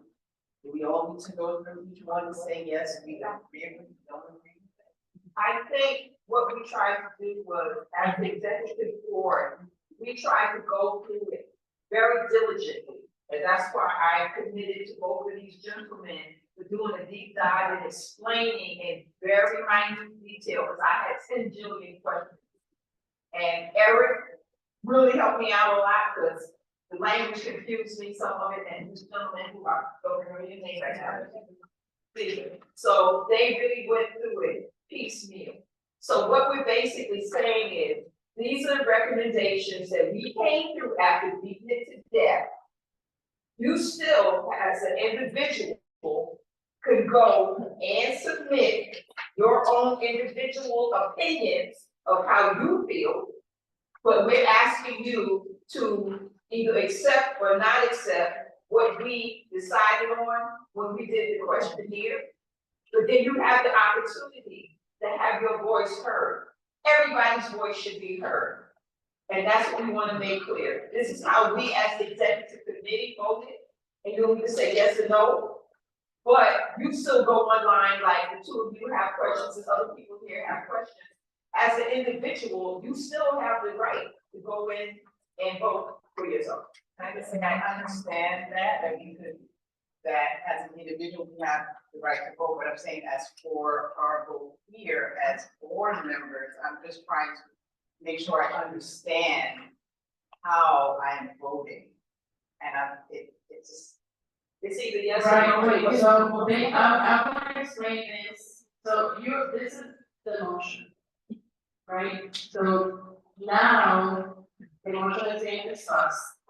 If there is, let's say, transit-oriented development, it's up to the chair to say, well, who else is against, what the executive committee voted, and this is how you provide your opinion. There's also recommendations and comments, and there's a lot of them that are missing. And to Lowell's point, momentum is very expensive, but that's not necessarily something that is being reviewed at this moment, right? This is purely land use and zoning. You could add comments there when it comes to affordability and these issues. So when they're new buildings are being built, are they all running on electricity, right? So maybe that's a comment that you could make. We believe that not all of it, not the whole building should not be running on electricity. That's some of the complaints that we have had in our community where people find that their electric bill is being high because everything is running on kinetic on. And so, you know, those are some of the comments that at this moment in time, those are some of the comments that you can elevate. So when I am drafting the letter, like I said, you're either voting to support conditions or you're voting not to support with conditions. And those are actually spelled out individually, and this whole document will be submitted as well. You know what, Carla, I'm thinking, you listed here, how many votes we had for each individual thing that we voted on. So basically, as we go through it, except for the executive members that were there, your vote would be added to the total. So here it says, new zoning districts, there were 7 yeses, 1 no, 1 abstention. So now, to that 7 yeses, 1 no, you're gonna be added. So I think that would probably make sense. It's not gonna work. I believe that. You're only putting time in the That's we're gonna vote as a whole. Give me 1 second, Alan. We're gonna vote as a whole. Okay, we explained over and over the individuality of you voting on presenting on your own, right? This is what we came down with, piece by piece by piece. And it's a lot. We're not arguing that it's not, because it was a lot for all of us to even understand piece by piece what we were looking at, what the explanations were, what we were looking for in terms of our geography of our district. So we went through all these pieces little by little. As board members, also, you have a responsibility to look at this information also and come to the meetings and voice your concern, because it's not just us, you know, we're just a body of people, but it's also a responsibility to come to these meetings and get informed so that when we have something like this, everyone is on board and understands what we did as a whole. Okay? So I'm not terribly comfortable with the fact that we're doing one vote, which a lot of us feel have voiced that. But I've also been assured that this is not the last time we're looking at this, that we will get a correction or an updated piece that we can vote on again, because if I didn't feel that way, I would probably be voting differently. Well, I want to clarify. The deadline for the community board to provide an opinion is July 8th. After that time, there's no more opinion coming from the community board. There will be other steps along the process, so eventually this goes, the board president's office already held a public hearing, they will be sending a recommendation. The vote for that at the board of service cabinet meeting is on July 8th. And then after that, it moves back to the Department of City Planning, or is that the last step? At some point, the city council will also vote this. And they also have recommendations. I do know that Councilmember Dinowitz has a section in his newsletter that says, do you have any opinion on this and coming up? So that's also another venue for you to voice your opinion. So I'm just I really, again, I said before, but I think that it was done very poorly for us to have one vote, even though we're giving comments. It just feels because we have zoning issues before, things haven't always turned out the way we wanted. I think there could have been a more elegant solution to this. Okay, yeah. In response to that, we did do presentations very colorful. We opened up the floor for an entire public hearing in one of the committees. Besides the citywide info sessions, and I came to the boards, the community, and the committees, and I'm gonna invite here. I came in person and I invited for the info sessions. I handed pamphlets, etc. We cannot need to do 50 votes per community board because we are 15 something community boards citywide.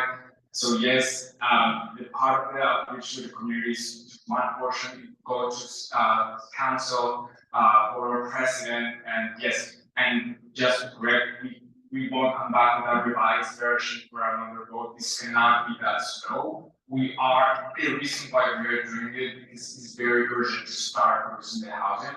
And I do have the answer for the world, like why it's not very clear you're going to support the motion or each one. So the board, the executive committee already is creating a motion of supporting 11 of them and 4 not to support. So if you agree in the majority of that, you should vote a yes with the conditions. And if you don't agree with that motion of 11 yes or no, you should say no. And you are also free to take the microphone and list the ones that you don't agree with. And then also email us to House. I will also share a logistic piece. When I am submitted this on the back end, it's one document. We're voting one way. You either approve as a community board, approve the conditions. You do not approve and you do not approve the conditions, or you do not have an opinion altogether. Those are the options that, that we're given as an office to submit comments. And then once we submit the comment, we submit our motion, the vote, individual votes with names, and all this information is public too. This is the way that you all voted. It's the same process that we adopted for City of Newport Economic Opportunity. As a part of the housing committee for many months now, I would commend DCP and CSR for coming out. He has just made himself available. I did the minutes on many meetings. He just so much outreach and so many opportunities for people to weigh in. And I just want to thank you for that. No one here can say they didn't know about any of this. And the board, Carla, you've been sending it out. Please make comments. Please fill out. So there has been a tremendous outreach here. I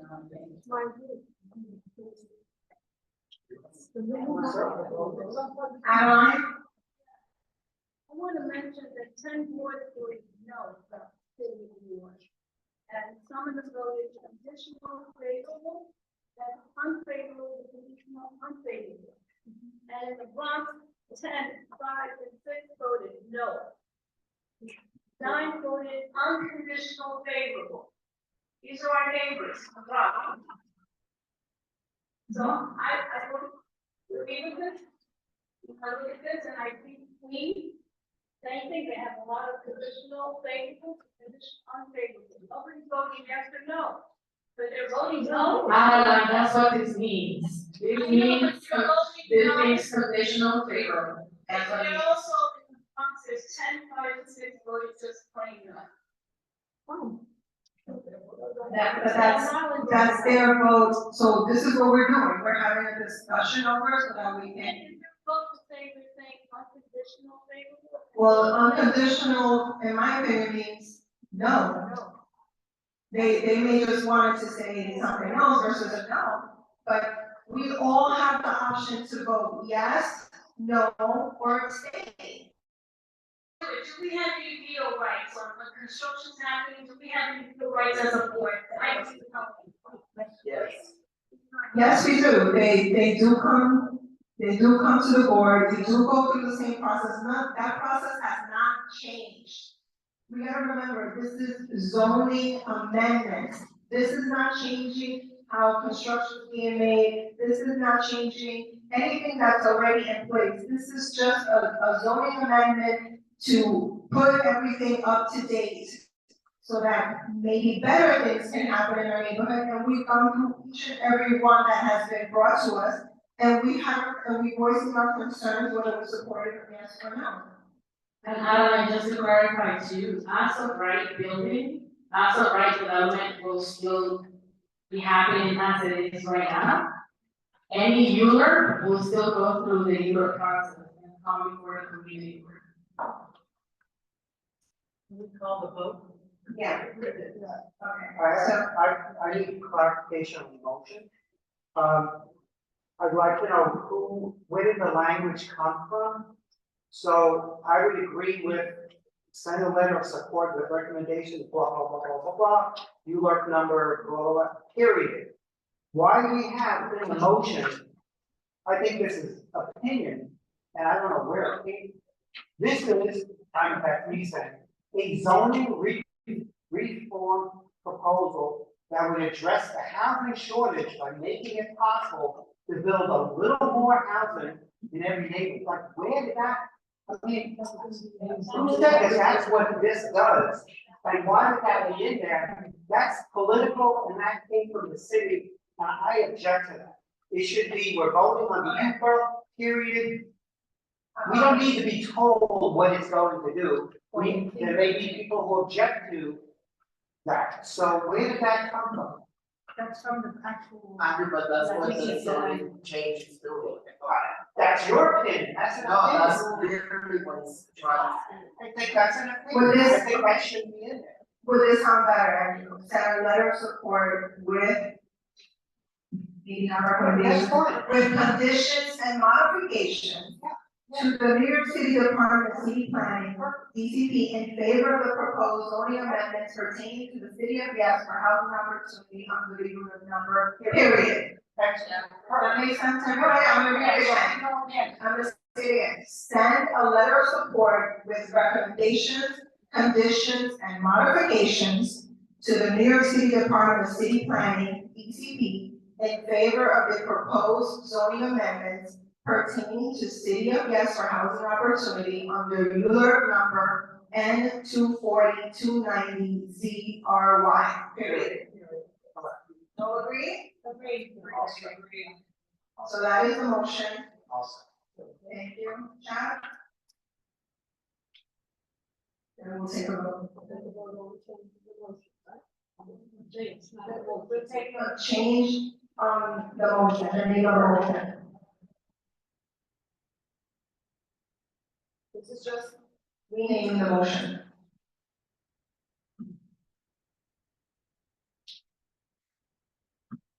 Larissa Costa. Asha Andrew. Betty Arson. Nahara Harris. Michelle Miller. Toby Buford.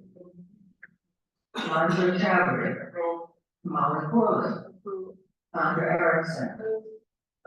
Grant absent. Lowell Green. Leslie Harrison.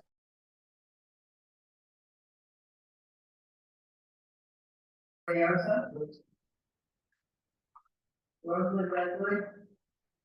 Jesus Lopez Henson. Marion Parapolis. Not here. Pena. If you're almost is still on. Robin Roland. Staying. We wish to be heard. Yes. Thank you. Chadroya. Chadway approves. Nandadu Salma. Also, Yaka Tuvata. Robert Strong. Gordon Thomas Steve, not here. Adeline Walker Santiago.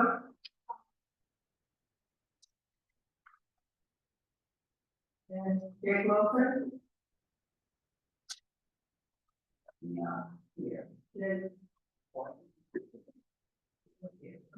Okay. Thank you. Okay, so the motion passed in changing the motion to, I'm gonna say it one more time, to send a letter of support with recommendations, conditions, and modifications to the New York City Department of City Planning, DCP, in favor of the proposed zoning amendments pertaining to the City of Yes for housing opportunity under ULURP number N240-290-ZRY. And now we're taking a vote as to the motion itself. Thank you, Barbara.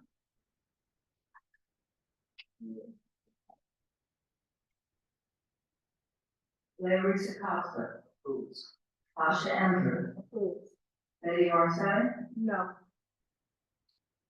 Yahira Arias. Michelle Dillon. Approves. Toby Buford. Marjorie Chowdhury. Molly Corley. Sandra Erickson. Alfred Grant, Lowell Green. I approve and I disapprove some of the things, so I'm abstaining. Wish to be noted. Correct, you can. Leslie Harrison. Abstain. You wish to be noted. Lee Martin Kudowski approved. Jean Hill. Approves. Andrew Leosa. Approves. Rosewood Linda is not here. Jesus Lopez Henson. No. Okay. Marion, Parapolis is not here. Diana Pena.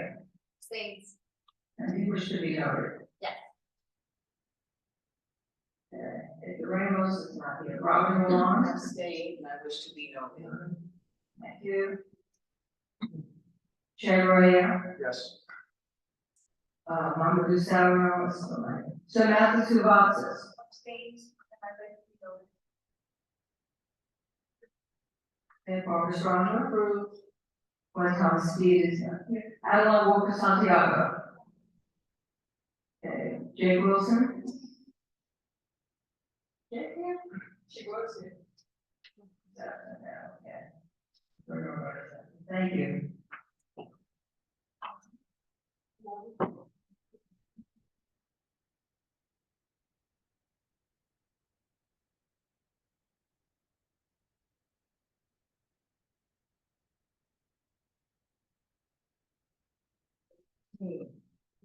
Yes. Yeah, we have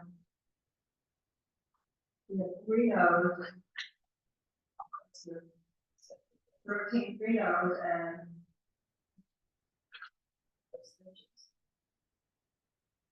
we have 5 abstentions.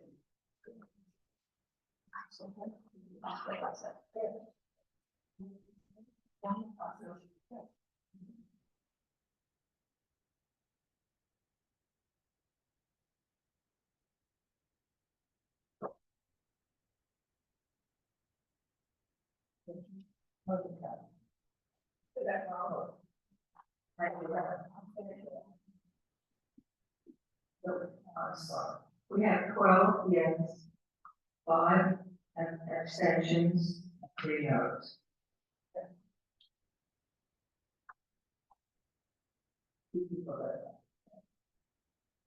I have a parliamentary question. If we started the meeting with a quorum, and by the end of the meeting, we don't have a quorum, we can still take votes, correct? We still have a quorum. We have a quorum. Oh, okay. We have a quorum. Quorum is 16 Members present. Yeah, we have a quorum. Okay. So we have 12 yeses, 5 abstentions. We know that makes it 20 people, so we do have a quorum. Okay, that's fine. Motion passes. Thank you, everyone. We're gonna move on with the agenda. Okay, and now we're gonna move on to the chair's report. We can make this kind of quick.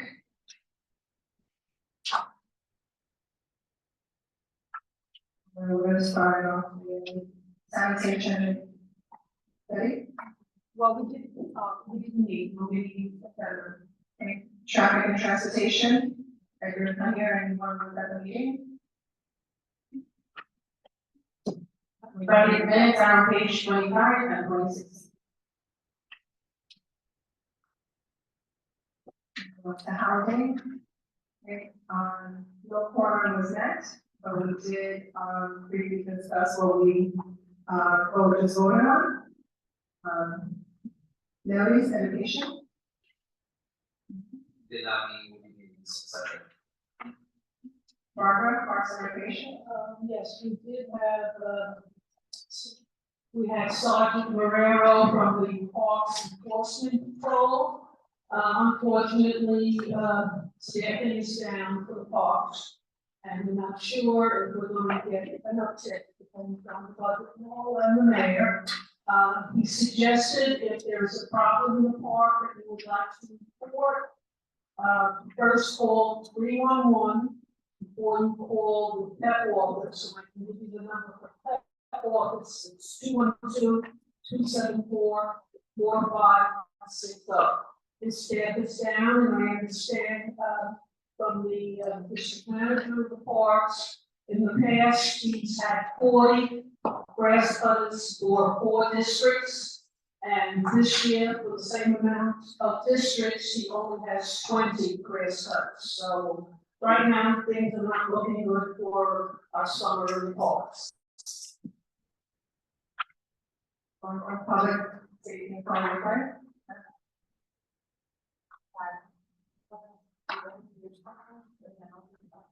I'll pass you, there you go. All right, for public safety, we met with Veterans Affairs, we had CCRB come in, we had DB come in, and they had really good information sessions with regards to what resources are out there. I know that quality of life and public safety is a huge issue going on in our district and in our borough. The only thing I can tell you guys is to call 311.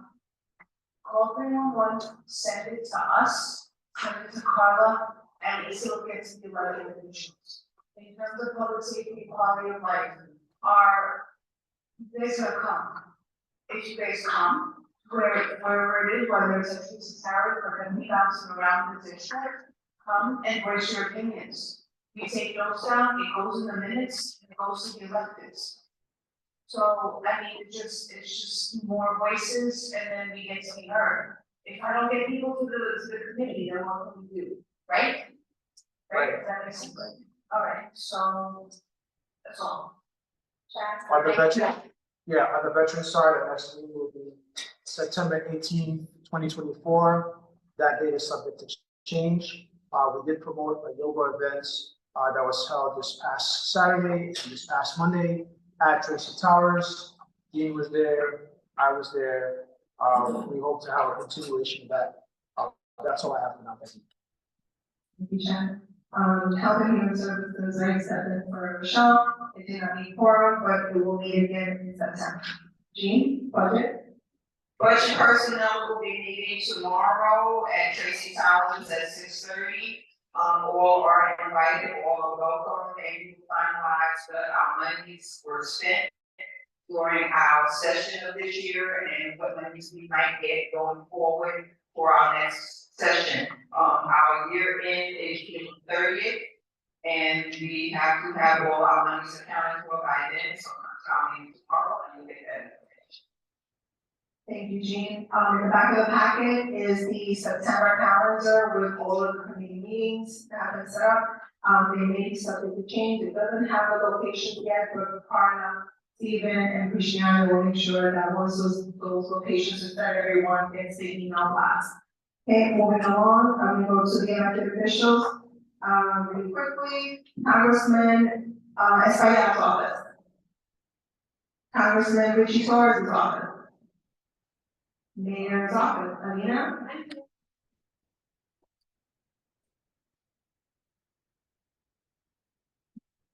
Good evening, everyone. I'm just going to keep it short and brief. I'm pretty unfamiliar faces around me. I had on the Bronx Road Director for the News and Media Affairs and to see you all. I did want to just eliminate what a lot of them were saying. Please call 311. That is the best point of contact right now for you. I am not going on summer sabbatical, so if you need me, you can contact me. What I say is that you sort of follow the course. You call 311, have a reply. Then you sort of reach out to your community boards, and then together you can also reach out to me at the same time. And I will say this, it usually takes more than one. So I heard you, I felt so bad, I understand, but that's why we talk about coming to the community boards, being a part of the community. The mayor says it all the time, one person can't do it. So while that noise might be affecting you, everyone else around you is not complaining about it. I think that's why there's no laws that have been implemented to actually say, hey, the noise ordinance has to come back like 20 years ago. My phone number is area code 914, if anybody wants to take it down, 914-446-8393. And my email is now@cityhall.nyc.gov. I'm not leaving out insurance to anyone afterwards. I will say that the mayor is having a lot of events throughout the city this year, so if you can, throughout the summer, so if you can, please join. The festivities are usually really fun.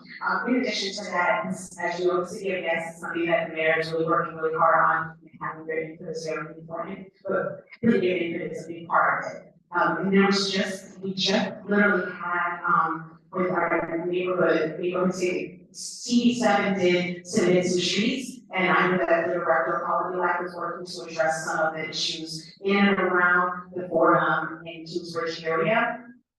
And right now, we are working on the commission, the Charter Revision Commission. The Charter Revision Commission, and that's right now taking place. You don't have to necessarily go in person, but log in, being able to stand up and say that you want to be part of the public and have word on things that are happening. We're taking this right now. I'm going to be sharing with the different community boards, and I'll share with other constituents as well to be a part of that. If you guys have any questions, please feel free to contact me. Happy summer to everyone. And thank you, CB7, for all that you do. You guys are my favorite word, not just because it's CB7, but because I live in CB7. So thank you. I'm sorry, I see a question. So I just saw a really cool PSA from Assemblymember Penny Burgos talking about how there's now a new form to report everyone that you can do it electronically instead of calling in.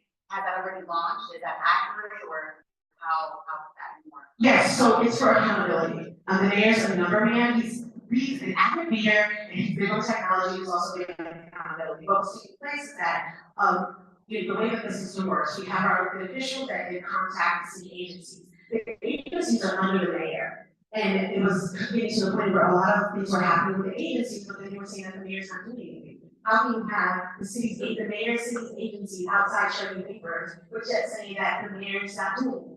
So we really just wanted to make sure that there was accountability, and I agree with it 100%. I think that I know it's a little hard sometimes, but that didn't go for constituent concerns. So that only is being used when they want to hold their minutes. So if it was a constituent, I think keywords are supposed to not be. So if it is a constituent that's having an issue, that is not something that needs to be put in the application. You know, the contact us right away, and we should try to address it right away. I have my councilman, even Anderson, when she spoke to me about something. If that gets handled right away, it's really more so having any of the city agencies come and hold them in with the or on behalf. Thank you for that. You're very welcome. Any other question? Going once, going twice. Happy summer.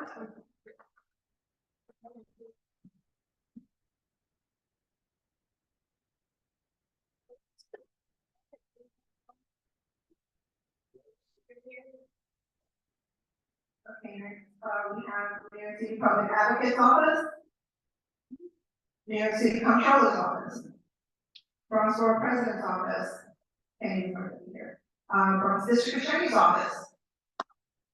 Hello, everyone, can you hear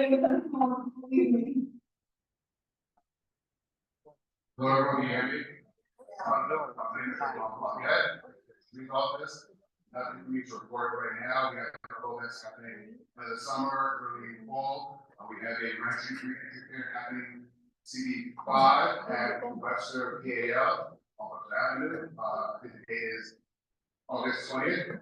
We'll having a DD5K in October 19th. And I'm wrapping up for the new DDs for the office. I have my phone number, my cell phone here. Sorry, card, the cell phone number, beside, any questions for me? How many DAs are you getting in that now? I think last year we brought in 80 ADAs, to fill most of the units on the bureaus. I think we get that number, 80 to 100 or so. What happens is attrition. So after the first year, after 2 years, some EDAs go to private practices, make more money, something to save with the call, that call for the Bronx, Bronx residents, so let's say for their life. But I'll get those information. Also, if you're interested for our court tour during the summer, we talked to Chad a couple weeks ago, and we'll get that as well. 5 to 10 people to know. Good July 4th. It's basically a civic class. Okay. Yes, my cell phone number is 917-946-3438. Check. There you go. Call yourself. Yeah, 917-946-3438. Thank you. Now, workshop of Friday. Okay, moving along, State Senator Gustavo Rivera's comment.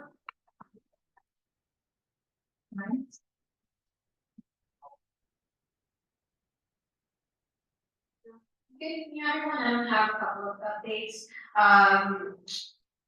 As you know, the mayor's RGB board voted to increase the front progressive units to 2.75 for 1 year, 5.25 for 2 years. That is the final vote. In regards to cannabis shops, we've been in contact with OCM and the sheriff's office, tackle a couple of these illegal smoke shops. At this time, there was a workshop about a week and a half ago, maybe, where they talked about how can we verify which are illegal and which are currently licensed. And it's a sticker in the front of their storefront. It's usually very green, and also forward to Carla, but and also share folks if you're interested in card. Yeah, and I want to provide an update on the Bridge underpass and Pole Park and Pole Place and so many more concerns around that area. James and I can keep on it, right? The center has been hosting a lot of conversations regarding this area. One of the concerns that we brought up was folks from Pole Place stopped by the 5-2 last week. They mentioned, it's a private street, so it's very hard to have agencies in the area. There was a confusion that this would turn into a city street. Unfortunately, at the time, there are no plans to convert it into a city street. We're looking into other ways that could potentially help out these homeowners, connecting with resources and that we have this. She just costs what it's all about. So it all comes down to that. We'll be continuing to have these conversations regarding them, talking with other officials, and as well C7.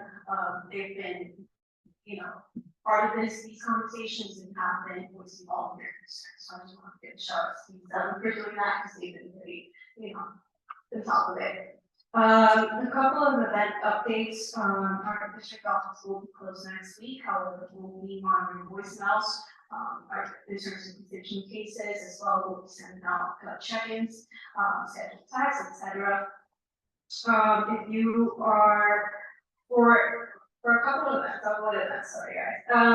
If you are in need of school supplies and backpacks, please reach out to me. If you know of any organization, someone who might need these resources, please contact me. We do allocate these supplies to organizations that have events in the district. So if you are planning on having an event, please reach out to me and manage where we can allocate a couple of these things to you, right? And get back to the community. But more in July, we'll be having a senior health fair and luncheon. This year we'll have it at Wheaton College in this building. Usually this is attended by 200 seniors. So if you know anyone who are interested, you can call our district office. It should be in flyer as well. Starting July. And I think that's pretty much it. Thank you. Thank you.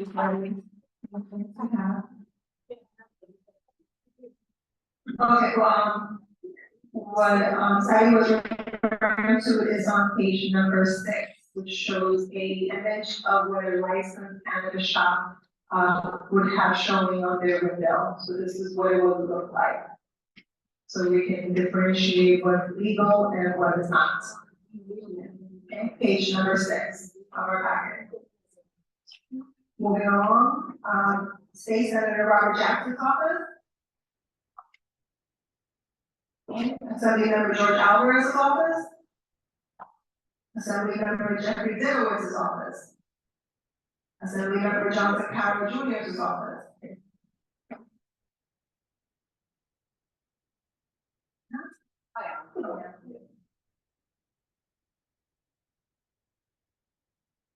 Good evening, everyone. My name is Ayana, and I'm with the Assembly Member of Johnson Carroll Jr.'s office. I hope that you all are staying cool in summer, especially with the rising temperatures. I'm just here to recap what's going on lately in our district and talk about a couple of events our office has coming up. Our office was so happy to have seen so many people come out this past Saturday for our second annual summer kickoff. We're still reviewing the numbers, but thousands of community members came out to enjoy the afternoon. This Friday from 11 to 1 p.m., we will be hosting a shirting event outside our office located at 28 St. Louis Road. We have an upcoming movie night under the stars that will take place on July 27th at Royal Park from 9 to 11 p.m. And the feature film will be the movie Wonka.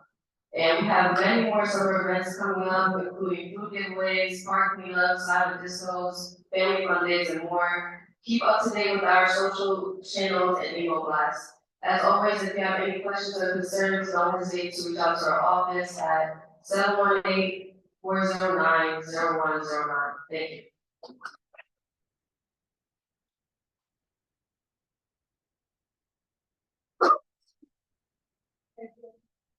Thank you, Ariana. Next, we have Assembly Member Liga Catapias' office.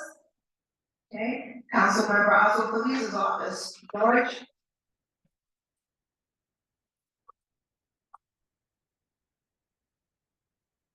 Good evening, everyone. You found me here at the ending.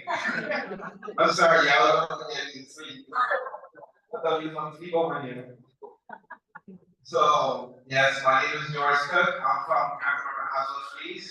I actually wanted to apologize to the gentleman, Mr. Hernandez, for the big markets on Sunday. It was a good time. I'm sorry, it was sponsored by Marcus of Elected Officials in the Bodega Association. We had a couple of artists come out, and the community came out. So I apologize to him, but 311 is the way to go. You could go online and apply for the 301. If the landlord is not fixing stuff in your house, not getting the hot water, but the noise complaints, you can apply online or call. And then after you call, you will call my office that's located at 573 East Fordham Road. On the entrance on Huffman Street. Telephone number is 718-842-8100. Our hours are from 10 to 5, Monday through Friday. Fridays are remote, but we always will pick up your call. Also, we had a grand opening on the Grand Concourse Fine Fair. Thank you, Carter, for accompanying us. And also Edgar, he's not here today. Also, we are going to be having some book bag giveaways too, starting in the ending of July and beginning of August. And also, we're going to be having help mugs at our office, the beginning of the middle of next month, the middle of July. Can't say the date, because health department never tells us the date. It just comes to our office here. So, if anybody that lives in Councilmember Oswald Felice's office, come by our office.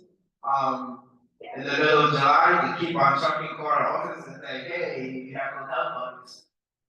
And like Sally said, we're gonna be having book bag giveaways too. So any organizations that want book bags from a council member, call our office, or you can email me at gcook, that's GCOOKE at council, that's NYC, that's GOV. And thank you, have a wonderful summer. Stay.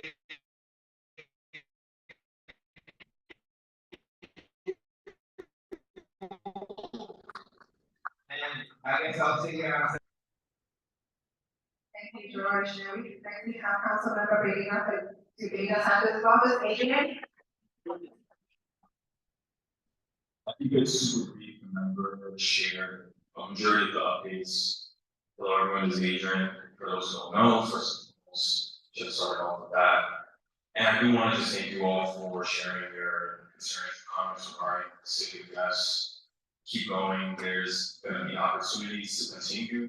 As Carla alluded to, you can reach out to our office and members do both as well. if you have very specific and concrete recommendations, tasks, and things in mind, give me a call and we'll be sure to keep that in mind for that directly. So, and again, just continue because it is a big initiative change that's happening, and really recommend that you check out with your neighbors. A lot of changes happening. So thank you. And there was a helmet fitting event. I think we had shared that information with you all. It was we actually canceled it because of the weather. More to come about the date. And as always, just want to reiterate, give all of your resources or have questions or comments on any sort of bills or just changes that are happening citywide. Thank you, and that's all I have. What was the name? So it was a helmet fitting event.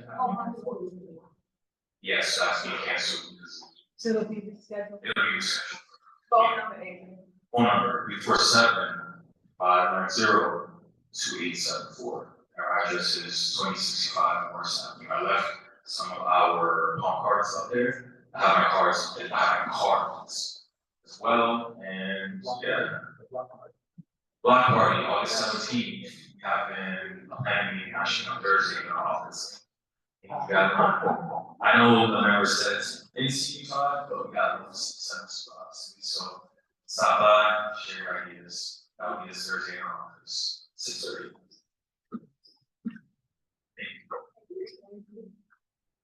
Thank you, Adrian. Councilmember, Edwards' office?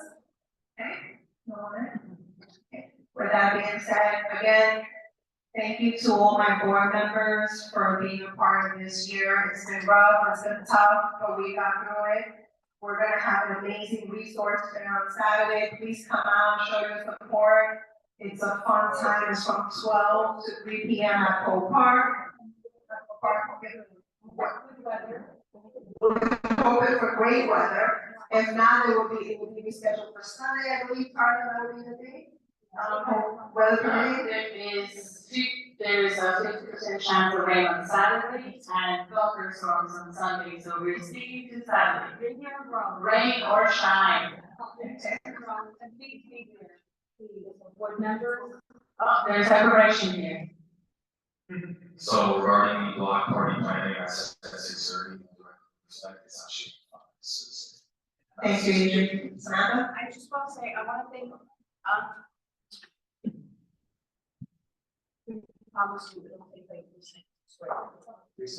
Okay, I want to thank the rest of the elected officials that have been coming consistently, but I want to be noted on something. There's been a drop off on reps from elected officials.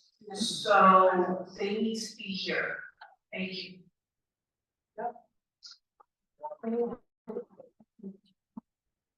And that's that. Any, comments, questions before we bring up yellow? I will be adjourned. Okay, with that being said, we all agree to adjourn. Thank you, everybody. Have a happy and safe summer. See you in September.